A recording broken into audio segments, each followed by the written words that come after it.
porque está usted solo. ¿A quién está? No le puede usted presumir a nadie. Está usted solo ahí.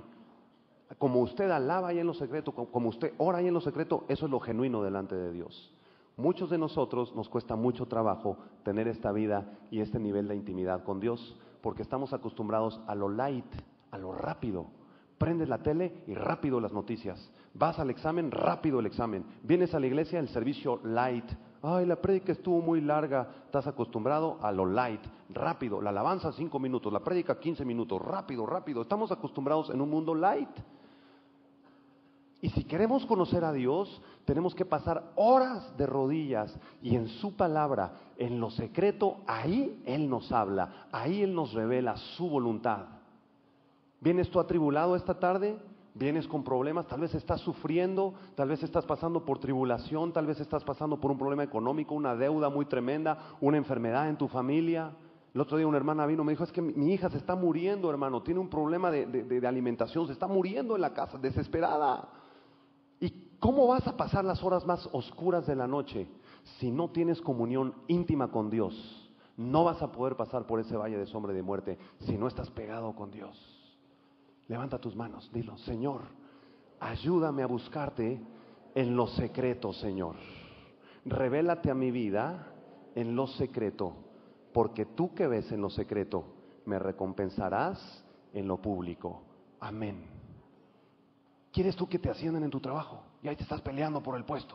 ¿Sabe cómo Dios te va a levantar en lo público en tu empresa? De rodillas en la mañana.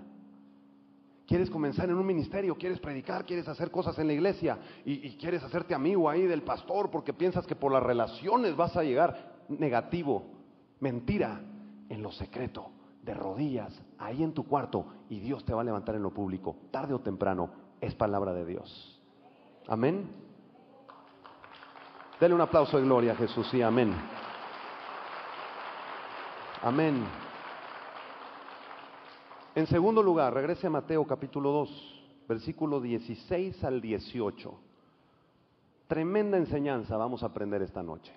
Mateo 2 del 16 al 18 dice, Herodes entonces cuando se vio burlado por los magos, ¿qué dice? Se enojó mucho y mandó matar a todos los niños menores de 2 años que había en Belén y en todos sus alrededores conforme al tiempo que había inquirido de los magos. Entonces se cumplió lo que fue dicho por el profeta Jeremías cuando dijo, voz fue oída en Ramá, grande lamentación, lloro y gemido, Raquel que llora a sus hijos y no quiso ser consolada porque perecieron. Herodes mandó asesinar a estos bebitos de la ciudad de Belén. Eran alrededor de 20 o 30 bebitos.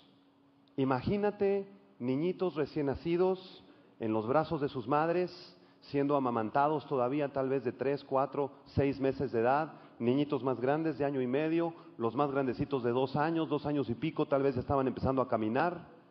Y Herodes iba tras la vida de Jesucristo, tras la vida de un niño. ¿Por qué tuvieron que morir entonces 30?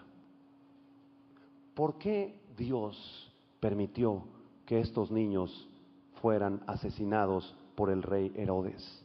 ¿Por qué tuvieron que morir como los primeros mártires de la iglesia cristiana? Y la pregunta para el Señor sería, Señor, ¿no hubiera sido más fácil que tú eliminaras a Herodes? ¿No hubiera sido más fácil, Señor, que tú eliminaras de una vez al mismo Satanás, lo aventaras al lago de fuego para evitar que ese asesinato se llevara a cabo? Señor, ¿no hubiera sido mejor que le hicieras así o que le hicieras asado? Muchas veces así nos encontramos a nosotros mismos preguntándole a Dios estas cosas. Cuando Dios opera en formas que no entendemos, que no podemos comprender en nuestra mente finita, comenzamos a cuestionarlo. ¿Por qué te llevaste a mi mamá, Señor, si era tan joven? ¿Por qué te llevaste a mi hijo si era adolescente, Señor? ¿Por qué permitiste que le diera cáncer a esta persona? ¿Por qué permitiste este accidente mortal en el periférico, Señor? ¿Por qué permitiste esta muerte? ¿Por qué esta enfermedad, Señor? Y comenzamos a cuestionar a Dios. Y no hemos entendido, queridos hermanos en Jesucristo, que los pensamientos de Dios no son nuestros pensamientos. Él no piensa como tú piensas. Él no actúa como tú actúas. Él tiene control tras bambalinas de lo que está pasando en el escenario y en todo el teatro de nuestras vidas. Él tiene control y tiene un propósito atrás de estas cosas. Vaya conmigo a Romanos capítulo 9, versículo 20. Romanos 9, 20. Lo que a nosotros nos parece injusto, Dios lo ve de otra manera. Sus caminos no son nuestros caminos, sus pensamientos no son nuestros pensamientos. Y aunque hay muchas preguntas en la vida que no son tan fáciles de contestar, queridos hermanos, pero en realidad Dios tiene control de todas las cosas que ocurren en el universo. Dios tenía control de ese asesinato del rey Herodes. Vea lo que dice Romanos capítulo 9, versículo 20. Mas antes, oh hombre, ¿quién eres tú para que alterques con Dios? Dirá el vaso de barro al que lo formó, ¿por qué me has hecho así? El apóstol Pablo está describiendo aquí las preguntas que a veces le hacemos a Dios. ¿Por qué, Señor? Hubiera sido mejor que le hicieras así. Y nosotros, cuando estamos sugiriéndole a Dios la manera de hacer las cosas, nos ponemos en lugar de Dios nosotros. Ocupamos el lugar de Dios y pensamos que somos mejores que Dios. ¿Por qué los tsunamis, Señor? ¿No hubiera sido mejor que no hubiera tsunami y que mejor hubieras enviado predicadores a esa zona de Oriente para que conocieran a Cristo? ¿Por qué la hambruna en Zambia y en Kenia y en los países de África, que el día de hoy se están muriendo cientos de niños en África? ¿Por qué los niños de la calle de México, Señor? ¿Qué no hubiera sido mejor que alguien les predicara y que no estuvieran en la calle, Señor? Y tú, al cuestionar a Dios, te pones en el lugar de Dios. Dirá el vaso de barro al que lo formó, ¿por qué me has hecho así? O en otras palabras, ¿le tirarán los patos a las escopetas? ¿Verdad? Nosotros tenemos que entender que nuestro Dios es un Dios más sabio y que sus caminos que nosotros, y que sus caminos no son nuestros caminos, que sus pensamientos no son nuestros pensamientos. Y quiero explicar esto de una manera sencilla para que todos podamos comprenderlo. Vayan por favor a 2 de Samuel capítulo 24. Busque 2 de Samuel capítulo 24 y también busque 1 de Crónicas capítulo 21. 2 de Samuel 24 y 1 de Crónicas 21. En estos dos textos que vamos a comparar a continuación, encontramos que el rey David hace un censo en el pueblo. David censa al ejército para saber cuántos soldados, cuántos generales, cuánta fuerza del ejército tenía. Pero este censo tenía un problema. No era la voluntad de Dios. Dios no quería que David censara al ejército. David había ganado muchísimas batallas, había conquistado a los cananeos, a los fereceos, a los amorreos, etcétera. Sin embargo, Dios quería que David dependiera de él y no de su ejército.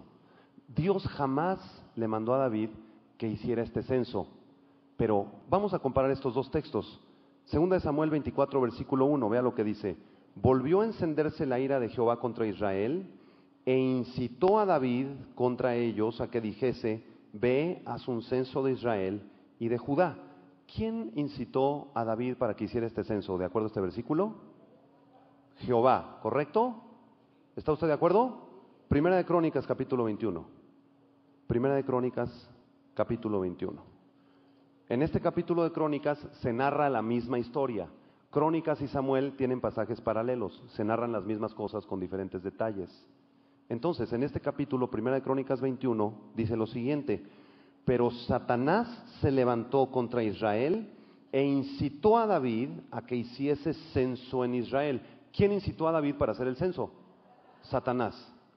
Usted me acaba de decir que era Jehová en el otro texto. Entonces, ¿quién incitó a David? ¿Jehová o Satanás? Porque en Samuel dice que fue Jehová, pero en Crónicas dice que fue Satanás. Entonces, ¿quién fue el que lo incitó? ¿Alguien me puede explicar? La Biblia se equivocó. Error dicen los ateos. Ya ven, hay un error ahí en su Biblia. Contradicción en la Biblia. La Biblia no se contradice. Todas las aparentes contradicciones en la Biblia tienen una explicación teológica. Y la explicación en estos dos textos, anótala, es la siguiente.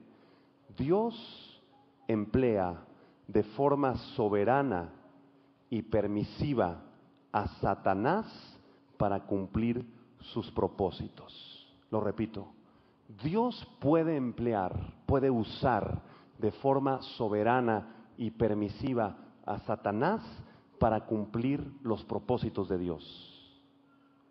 Es decir, Satanás no va a hacer nada que Dios no lo autorice con un propósito atrás.